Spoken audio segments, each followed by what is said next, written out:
எதுவுமே நிரந்தரம் இல்லை. சின்ன வயசில் படிக்கும்போது பார்த்திங்கன்னா ஸ்கூல்லேருந்து வீட்டுக்கு வருவோம். ஹாஸ்டலில் தங்கி படிக்கும்போது திரும்ப போனோம் அப்படிங்கும்போது பயங்கர கவலையோடு படிக்க போவோம். படிக்கிற நேரத்தில் ஒழுங்காக படிக்கலை.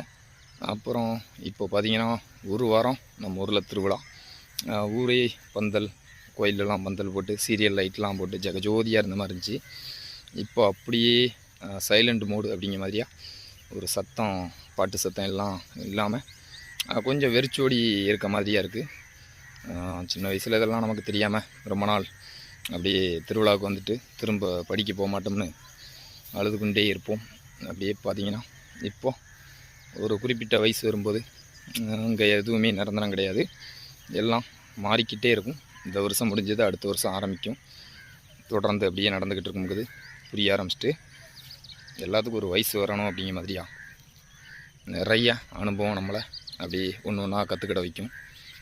அனுபவமே சிறந்த வாழ்க்கை. படிப்பு ரொம்ப முக்கியம், மறந்துடக்கூடாது.